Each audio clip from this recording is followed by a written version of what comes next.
Hello friends, आप देख रहे हैं शिक्षा जन academy YouTube channel. Your welcome. आज का हमारा वीडियो है इंटरेस्टिंग टॉपिक पर है मौलिक अधिकार। फ्रेंड्स, भारत के संविधान में मौलिक अधिकारों को जानने से पहले हम मौलिक अधिकारों की पृष्ठभूमि के बारे में जान लेते हैं। सबसे पहले जो हमारा कॉन्स्टिट्यूशन फ्रेम किया गया था, जब कॉन्स्टिट्यूशन बन के तैयार हुआ था, उस समय मौलिक अधिकार संविधान में नहीं थे। बाद में 1975 में देश में एक इमरजेंसी लगाई जाती है। उस इमरजेंसी के दौरान सरकार के द्वारा एंटी सोशल एक्टिविटीज को रोकने के लिए, फ्रेंड्स, सरकार का 1975 में क्या था उद्देश्य? एंटी सोशल एक्टिविटीज को रोकने के लिए, देखिए, एंटी सोशल एक्टिविटीज, इसको रोकने के लिए, क्योंकि सरकार चाहती थी उस समय पर कि यदि देश में नागरिकों के मूल अधिकार हैं तो नागरिकों के कुछ मूल कर्तव्य भी होना चाहिए। इसलिए सरकार ने उस समय की तात्कालिक एंटी सोशल एक्टिविटीज को प्रिवेंट यानी कि उनको रोकने के लिए एक आयोग, एक कमेटी गठित की, जिसे हम सरदार स्वर्ण सिंह समिति के नाम से जानते हैं। ठीक, इतना आपको समझ में आ गया कि सरदार स्वर्ण सिंह समिति को ये जिम्मा सौंपा गया कि वह मूल कर्तव्यों पर अपनी सिफारिश सरकार को सौंपे। तो फ्रेंड्स, आज हम जो टॉपिक करने वाले हैं, इसमें मूल कर्तव्यों के अंतर्गत 5 टॉपिकों को हमें कवर करना है। तो हम जल्दी जल्दी इसको कवर करेंगे, टाइम ज्यादा ना लेते हुए। तो आइए, social activities, anti social activities. ठीक, ये वीडियो आपके लिए बहुत इंटरेस्टिंग होने वाला है। मध्य प्रदेश सिविल जज के मेंस एग्जाम के पर्पज से हमने इससे पहले और भी वीडियो डिजाइन किए हैं फ्रेंड्स। तो आते हैं इसका इंट्रोडक्शन। देखिए, किसी भी प्रश्न को लिखने से पहले हमें अपने माइंड में उसका फ्रेम बनाना होता है कि हम किस प्रकार से क्वेश्चंस का आंसर जो है उत्तर पुस्तिका पर लिख सकते हैं, जिससे कि हमें बेस्ट टू बेस्ट उसका जो है फीडबैक मिल सके। ठीक है, एग्जामिनर की दृष्टि में। तो फ्रेंड्स, सरदार स्वर्ण सिंह समिति, वर्मा समिति, मौलिक कर्तव्यों की विशेषताएं, मौलिक कर्तव्यों की आलोचनाएं और मौलिक कर्तव्यों की संख्या, इस वीडियो में हम इन 5 टॉपिक पर डिस्कस करने वाले हैं। तो फ्रेंड्स, इसमें 2 समिति हमें देखने को मिलती हैं। पहली समिति है सरदार स्वर्ण सिंह समिति, 1976 में ये आती है। इस समिति का काम क्या था? इस समिति ने मूल कर्तव्यों की जो स्टडी करके सरकार को अपनी एक सिफारिश दी। इसने स्टार्टिंग में 8 मूल कर्तव्यों को संविधान में समाविष्ट करने की सिफारिश सरकार से की। हाँ, इसने 3 बातें और इंपॉर्टेंट थी जो कि आपको जनरल बुक्स में या बैरेक्स में देखने को नहीं मिलेंगी। ये 3 बातें कौन कौन सी थी?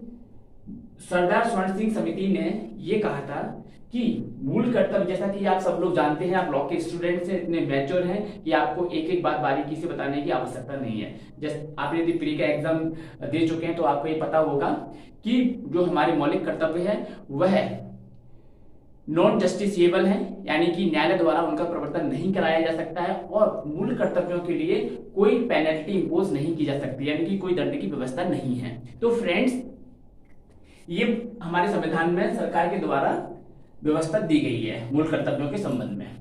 तो जब मूल कर्तव्य पर सरदार स्वर्ण सिंह समिति की सिफारिश आई थी, तो सरदार स्वर्ण सिंह की समिति ने 3 इसमें जो है सिफारिश की थी कि मूल कर्तव्यों को दंडित किया जाना चाहिए, दंड नहीं बनाया गया, उन पर शास्ति अधिरोपित करनी चाहिए, शास्ति। ठीक है।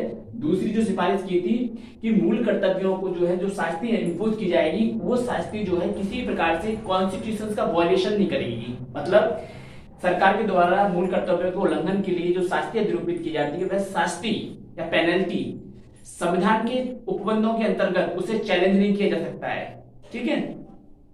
सेकेंड, नॉन चैलेंज किया। ठीक है। तीसरा जो इसमें बताया गया है कि पेइंग टैक्स यानी कि कर की अदायगी भी एक मूल कर्तव्य के रूप में सरकार को सुझाया गया। समिति द्वारा एक जो है उपाय सुझाया गया कि देश के अंदर हर व्यक्ति का ये मूल कर्तव्य होना चाहिए कि वह यदि कुछ इनकम करता है तो उसका ये कर्तव्य है कि वह उस इनकम में से कुछ टैक्स के रूप में जो है सरकार को दे। तो फ्रेंड्स इस प्रकार से हम देखते हैं पेइंग टैक्स, ठीक है। ये तीनों की तीनों सिफारिश सरकार ने मानने से इनकार कर दिया। क्यों? क्योंकि उस समय 1975 में जब सरकार की इमरजेंसी लगी हुई थी, कांग्रेस सरकार थी, उस समय इंदिरा गांधी प्राइम मिनिस्टर थी। तो फ्रेंड्स सरकार उस समय वैसे ही पब्लिक का जो है गुस्सा और विरोध झेल रही थी, इसलिए सरकार को ये लगा यदि इस प्रकार की शास्ति या इस प्रकार के प्रोविजंस ऐड किए जाते हैं सरदार स्वर्ण सिंह समिति के अनुशंसा पर, तो ये कहीं ना कहीं सरकार के लिए घातक हो सकते हैं। इसलिए सरकार ने इस प्रकार के प्रोविजंस को संविधान में नहीं रखा और इन्हें डिनाई करते हुए मूल कर्तव्यों को नॉन जस्टिसेबल बना रखा। तो उम्मीद करता हूं कि आपको ये फंडा समझ में आया होगा कि हमारी सरदार स्वर्ण सिंह समिति के द्वारा फंडा दिया गया था कि इनकी जो है उल्लंघन को दंडित किया जाए, बट सरकार ने विरोध के कारण इस प्रकार के उपबंधों को संविधान में समाविष्ट नहीं किया। अब आते हैं कि ये जो कंसेप्ट है मूल कर्तव्यों का, जो कंसेप्ट है ये कहां से लिया गया है। ये कंसेप्ट रूस रसिया से लिया गया है, जो वर्तमान का रूस है उस रूस से इसे लिया गया है, ठीक है। और सरकार के द्वारा एक अमेंडमेंट पास किया जाता है 42nd अमेंडमेंट 1976। इस अमेंडमेंट के थ्रू सरकार के द्वारा 42nd अमेंडमेंट, ठीक है, 1976। आप समझ सकते हैं कि सारे शब्दों को अगर हम पूरा फुल फॉर्म में या उसमें लिखेंगे तो हमें काफी टाइम लग जाएगा वीडियो में, इसलिए मैं शॉर्ट में लिख रहा हूं और आपको ये समझाने के लिए। तो 42nd अमेंडमेंट 1976 में मूल कर्तव्यों को संविधान में एक नया अध्याय जोड़ा गया, भाग जोड़ा गया, जिसे हम जानते हैं ना भाग 4 का, जो कि नीति निर्देशक तत्व के ठीक बाद में जोड़ा गया। इसका एक अनुच्छेद भी है 51A। इस प्रकार मूल कर्तव्य इस पार्ट में कवर होते हैं, भाग 4 का और आर्टिकल 51A। तो फ्रेंड्स इसमें 10 आर्टिकल्स को मेंशन किया गया है। इसके बाद हम आते हैं, आई होप कि आपको समझ में आ रहा है, सरदार स्वर्ण सिंह समिति के बाद एक बात कि ये गैर न्यायोचित हैं। हम अभी वर्मा समिति को बाद में डिस्कस करेंगे, इसको भी छोड़ते हैं। अभी हम आते हैं मूल कर्तव्यों की विशेषताओं पर। देखिए जो मूल कर्तव्यों की वो विशेषताएं हैं, क्या क्या विशेषताएं हैं, ठीक है। मूल कर्तव्यों की हमें विशेषताएं पढ़ने हैं, तो सबसे पहले विशेषता ये है कि ये मूल कर्तव्य जो है विशेषताओं के अंतर्गत सिविक और मोरल नेचर के हैं। सिविक यानी कि नागरिकों के कर्तव्य हैं, मोरल यानी कि नैतिक कर्तव्य हैं। आपने देखा होगा फ्रेंड्स कि संविधान में जो 10 कर्तव्य हैं उनमें से कुछ कर्तव्य नागरिक हैं और कुछ कर्तव्य जो है मोरल हैं। जैसे कि स्वतंत्रता प्राप्ति के लिए हमारे राष्ट्रीय आंदोलनों को प्रेरित करने वाले उच्च आदर्शों को हृदय में संजोए रखेंगे, ये एक मोरल कर्तव्य है, किसी पर ये बाध्यकारी नहीं है। और ठीक वहीं पर हम संविधान का पालन करेंगे, उसके आदर्शों, राष्ट्रध्वज, राष्ट्र संस्थाओं और राष्ट्रगान का सम्मान करेंगे। ये हमारा जो है एक सिविक ड्यूटी है, ठीक। आगे आगे जब जैसे हम पढ़ेंगे 10 मूल कर्तव्य, उसमें जो है हम ये सिविक और मोरल इस टाइप के जो है हमें देखने को मिलेंगे मूल कर्तव्य। तो फ्रेंड जो दूसरी विशेषता आती है वह है नागरिक। दूसरी विशेषता के अंतर्गत जो मूल कर्तव्य हैं वे सिर्फ नागरिकों को ही लागू होते हैं, नागरिकों को ही मूल कर्तव्यों का पालन करने की जो है बात कॉन्स्टिट्यूशन में कही गई है। वहीं पर हमारे कॉन्स्टिट्यूशन में भाग 3 में मूल अधिकारों को डिफाइन किया गया है और मूल अधिकार नागरिक और व्यक्ति दोनों को ही प्राप्त है। व्यक्ति शब्द के अंतर्गत हमारे देश का कोई नागरिक भी हो सकता है और व्यक्ति के अंतर्गत कोई विदेशी व्यक्ति भी हो सकता है, ठीक है। तो मूल कर्तव्य सिर्फ नागरिकों को ही प्रदत्त है, व्यक्तियों को ही प्रदत्त नहीं है। इसके बाद हम आते हैं ये का जो नेचर है मूल कर्तव्यों का नेचर क्या है। मूल कर्तव्यों का नेचर है नॉट जस्टिसेबल। तीसरे नंबर की विशेषता है नॉट जस्टिस। ये नॉट जस्टिसेबल यानी कि मूल कर्तव्यों के उल्लंघन के लिए किसी व्यक्ति को कोर्ट में नहीं ले जाया जा सकता, ठीक है, ये नॉट जस्टिसिएबल है। अगर कोई व्यक्ति मूल कर्तव्यों का उल्लंघन करता पाया जाता है तो सरकार के द्वारा ना तो कोई उस पर पेनल्टी इंपोज की जाती है और ना ही उसे मूल कर्तव्यों के उल्लंघन के लिए कोर्ट तक ले जाया जा सकता है। ये हमने देखी इसकी 1, 2 और 3 विशेषताएं। ठीक है, ये विशेषताएं हो गई। इसके बाद हम आते हैं अपना नेक्स्ट टॉपिक आलोचना पर, कि भाई इन कर्तव्यों की आलोचना आखिर विद्वानों के द्वारा क्यों की जाती है, क्या कारण है इसकी आलोचना की जाती है। तो देखिए, बहुत से विद्वान हैं जो कि विधि के जानकार हैं, वो मूल कर्तव्यों की आलोचना करते हुए कहते हैं कि ये मूल कर्तव्यों की जो लिस्ट है वो अपने आप में पूर्ण नहीं है, ऐसे और भी कर्तव्य जिन्हें मूल कर्तव्य की लिस्ट में रखना चाहिए, इसलिए ये मूल कर्तव्यों को अपूर्ण मानते हैं। जैसे कि पहला जो लिस्ट है उसमें देखिए, इन्होंने कहा कि वोटिंग भी एक मूल कर्तव्य होना चाहिए। नागरिकों को अपने देश के प्रति जिम्मेदार होने के लिए सबसे जरूरी है कि वो वोटिंग करें और ऐसी सरकार को चुनाव करें जो कि देश हित के लिए आवश्यक है। तो वोटिंग भी एक फैक्ट है। दूसरा फैक्ट है पेइंग टैक्स। तो फ्रेंड, जो पेइंग टैक्स हम ये अपने डिस्कस किया था कि सरदार स्वर्ण सिंह समिति के द्वारा भी इस फंडे को जो है अपनी सिफारिश में सम्मिलित किया गया, लेकिन सरकार ने उस समय 1975 की इमरजेंसी को देखते हुए विरोध होगा, इसलिए इस जो प्रोविजंस को मूल कर्तव्य के अंतर्गत नहीं रखा, यही कारण था। तो पेइंग टैक्स ना होने के कारण मूल कर्तव्य की जो लिस्ट है वो एक अधूरी सी लिस्ट है।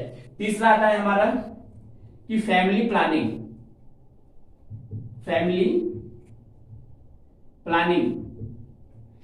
प्लानिंग आपको अजीब सा लग रहा होगा कि फैमिली प्लानिंग मूल कर्तव्य क्यों होना चाहिए। देखिए, उस समय हमारे देश में जनसंख्या ग्रोथ बहुत तेजी से हो रही थी और जनसंख्या ग्रोथ जब होती है तो हमारे देश में इतने संसाधन नहीं है कि वह अपने पालक जो है अपने बच्चों का भरण पोषण या उनकी परवरिश बहुत अच्छे से कर सके।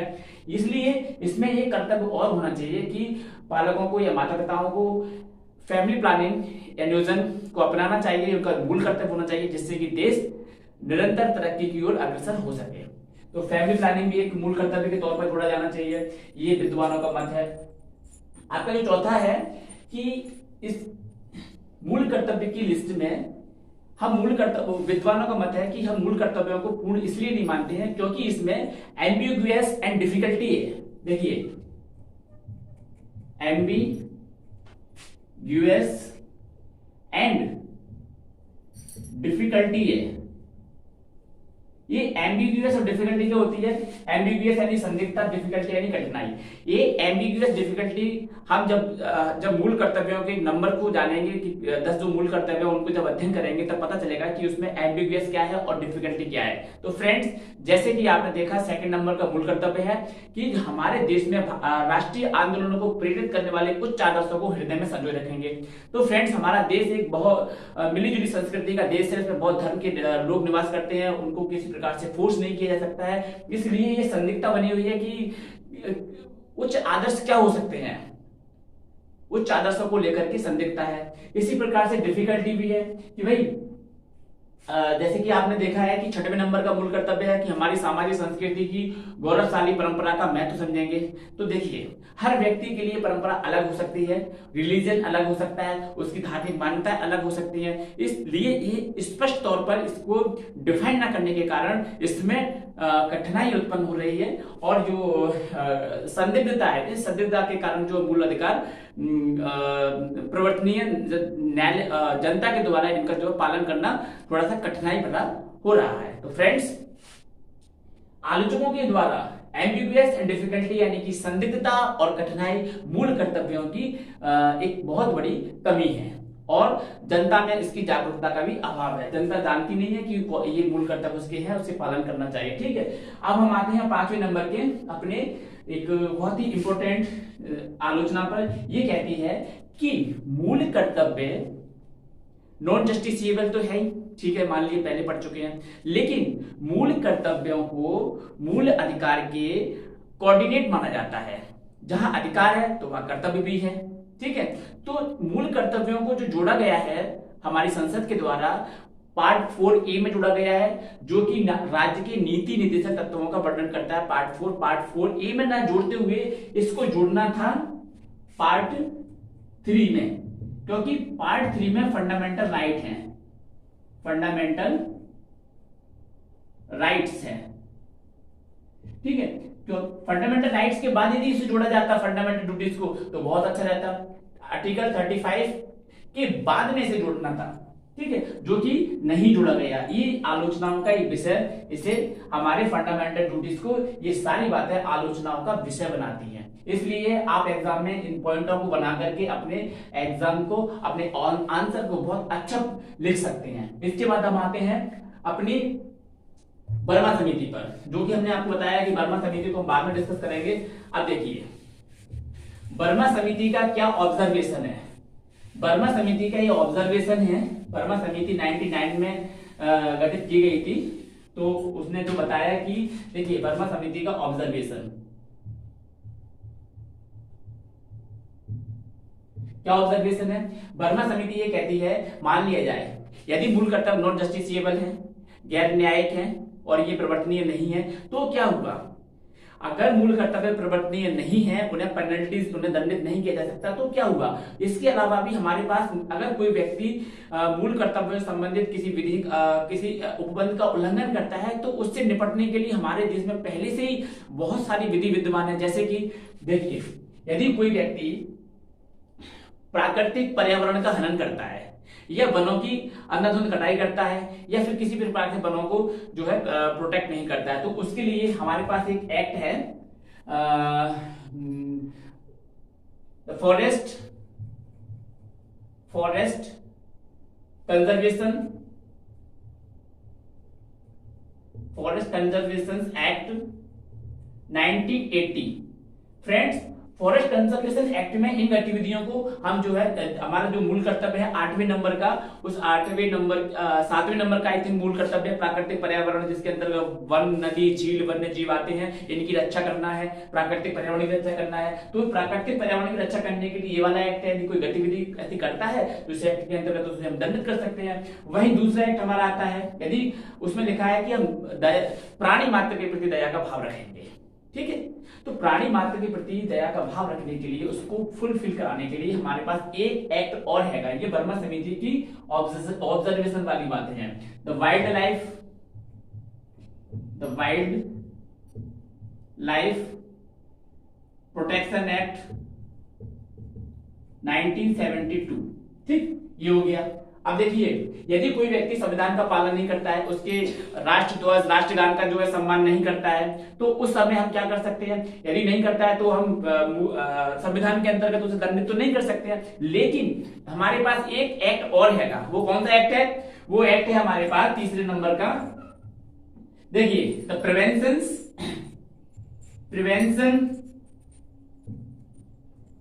To insult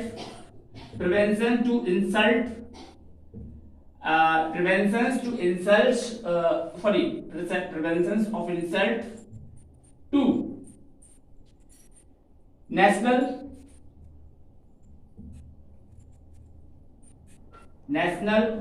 honor act 1971। इसके तहत हम उस व्यक्ति को दंडित कर सकते हैं जो हमारे राष्ट्रगान और राष्ट्रध्वज का सम्मान नहीं करता है, ठीक है, उसको दंडित कर सकते हैं। वहीं पर यदि कोई व्यक्ति आपस में हमें लड़ाने की कोशिश करता है, हमारे भाईचारे को खत्म करने की कोशिश करता है, जो कि 5 नंबर का मूल कर्तव्य बताता है कि हमारा ये कर्तव्य होगा कि भारत के सभी लोगों में समरसता, समान भ्रातृत्व की भावना का विकास करें, जो सभी धर्म, भाषा, प्रदेश एवं वर्ग पर आधारित सभी भेदभावों से परे हो। यदि ऐसा कोई व्यक्ति शत्रुता या वैमनस्य पैदा करता है तो उसके लिए हमारे पास आईपीसी में काफी प्रोविजंस है। यदि कोई व्यक्ति छुआछूत की भी बात करता है तो उसके लिए भी हमारे पास एक एक्ट है, the protection of civil right protection act 1955, ठीक है, protection of civil right act 1955। और देखिए हमारे पास आईपीसी है, आईपीसी में भी इतने पर्याप्त प्रोविजंस है कि हम उस व्यक्ति को दंडित कर सकते हैं यदि कोई व्यक्ति इस प्रकार की गतिविधियों का अंजाम, धार्मिक भावनाओं को, विश्वासों को ठेस पहुंचाता है तो उसके लिए भी हमारे पास आईपीसी है। और भी बहुत सारे क्रिमिनल लॉज हमारे पास हैं और अन्य जो है अनलॉफुल एक्टिविटीज भी हमारे पास एक एक्ट है, the unlawful activities prevention act 1967। इसमें उन सोशल, एंटी सोशल एक्टिविटीज को हम कंट्रोल कर सकते हैं। तो फ्रेंड्स बर्मा समिति का ये ऑब्जर्वेशन था कि हमारे पास जो है, अगर इन्हें नॉन जस्टिसेबल बनाया गया है, इनके लिए कोई दंड की व्यवस्था नहीं है, तो क्या हुआ, हमारे पास और भी एक्ट है जिनके माध्यम से हम उन्हें दंडित कर सकते हैं। ठीक है, बर्मा समिति ने एक बात और कही कि हमारे देश में जागरूकता का अभाव है, लोग इतने शिक्षित नहीं है और अपने मौलिक कर्तव्यों के प्रति इतने सावधान नहीं है। तो क्या करना चाहिए, सरकार को ये चाहिए कि वह उनका विज्ञापन करे, उनको इतना प्रचारित करे कि लोगों को उनका मतलब समझ में आ सके। इसलिए हमारे पाठ्यक्रम की पुस्तकों में पिछले पेज पर इसे वर्णित किया गया है, हर एक पुस्तक पर ये हमारे शासकीय पाठ्यक्रम में ये मूल कर्तव्य बच्चों को सिखाए जाते हैं। तो फ्रेंड्स, ये बर्मा समिति का ऑब्जर्वेशन था। अब आइए बात कर लेते हैं हम अपने जो है मूल कर्तव्यों की संख्या पर। मूल कर्तव्यों की संख्या कितनी है, देखिए प्रारंभ में सरदार स्वर्ण सिंह समिति की अनुशंसा पर 8 कर्तव्यों को जोड़ना था, आपको याद रखने हैं। 8 कर्तव्यों की सिफारिश की थी, लेकिन 10 कर्तव्य सरकार के द्वारा जोड़े गए। सरकार ने कितने कर्तव्य जोड़े, 10। सिफारिश कितनी थी, 8 की। ठीक है, 10 सरकार ने जोड़े। और 3 वाला फंडा आपको बता दिया मैंने, जो उसने सरदार स्वर्ण सिंह समिति ने बोला था कि इससे पेनल्टी इस पे इंपोज की जानी चाहिए और पेइंग टैक्स का सिद्धांत लागू किया जाना चाहिए। और सेकंड जो थर्ड था वो ये कि यदि सरकार अगर मूल कर्तव्यों को पेनल्टी लगाती है तो संविधान के उपबंधों के अंतर्गत उसे संविधान का अतिक्रमण नहीं माना जाएगा और न्यायालय में उसे चैलेंज नहीं किया जा सकता। ठीक है, अब आते हैं हम अपने टॉपिक पर। फ्रेंड्स, पेपर में ये भी आ सकता है कि बताइए, एक प्रश्न ऐसे लेके आ सकता है कि मूल कर्तव्य गैर प्रवर्तनीय होने के बावजूद भी संविधान में एक महत्वपूर्ण स्थान रखते हैं, इस कथन की व्याख्या कीजिए या इसकी आलोचनात्मक व्याख्या कीजिए या मूल कर्तव्यों की विशेषताओं का वर्णन कीजिए। इस प्रकार से क्वेश्चंस बनाए जा सकते हैं। तो आपको आंसर लिखना है, यदि आपके पास पर्याप्त मटेरियल होगा तो आप आसानी से लिख सकते हैं। आइए एक नजर सरसरी नजर डाल लेते हैं अपने मूल कर्तव्यों पर 10 पर, कौन कौन से मूल कर्तव्य है। फ्रेंड्स, इस पर लिखने की अपेक्षा तो हम बोल देते हैं और आप डायरेक्ट में देख सकते हैं, संविधान की पुस्तक में देख सकते हैं, आपको आसानी से मिल जाएंगे। पहला मूल कर्तव्य है कि संविधान का पालन करेंगे, उसके आदर्शों, उसके राष्ट्रध्वज, उसकी संस्थाओं का सम्मान करेंगे। ठीक है, इस विषय पर एक केस आता है, बिजोई इमैनुअल वर्सेस केरल राज 1986 का केस।